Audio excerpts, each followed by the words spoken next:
here. So you can see I can type in the size and the depth that I want to use.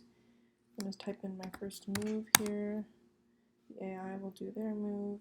I'm going to type in my second move. And the AI will do that move. And as you can see, the score is kept track of at the top of every move. So jumping into the code,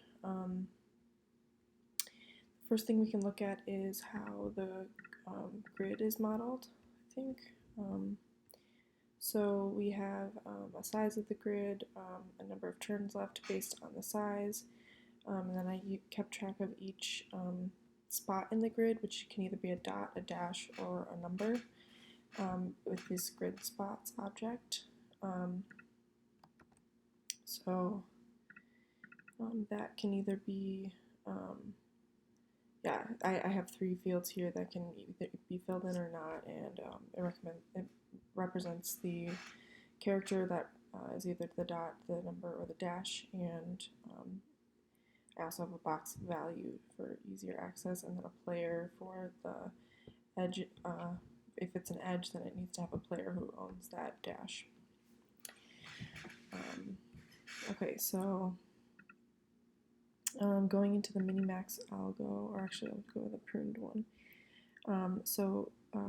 The way we go through this is we start going into this minimax with an initial grid depth, and then like a highest value and a lowest value for our alpha and beta. So alpha is going to start as min, and beta is going to start as max.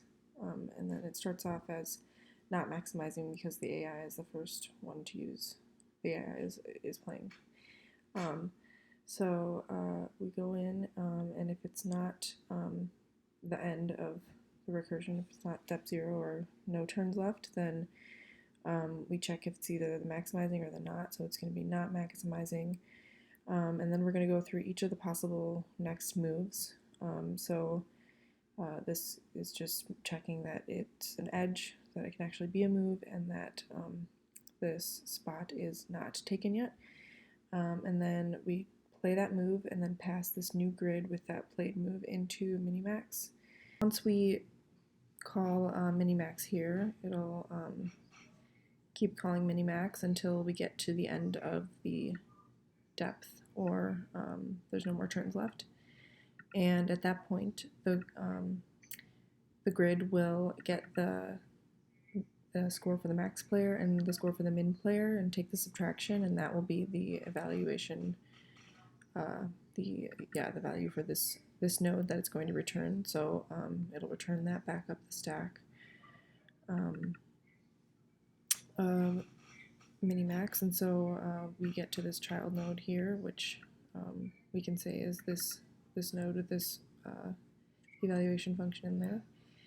And so we check if that child node is greater than the max node that we've been keeping track of, and if it is, we make that the new max node.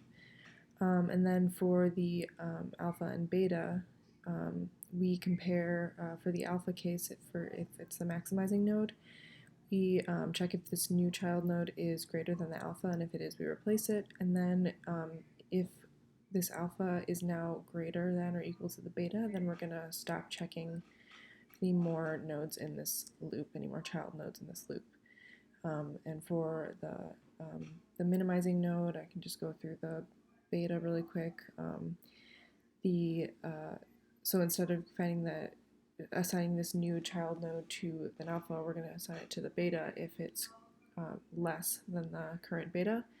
And then if this new beta is less than or equal to the alpha, then we'll stop checking any more child nodes in this loop because they've been pruned.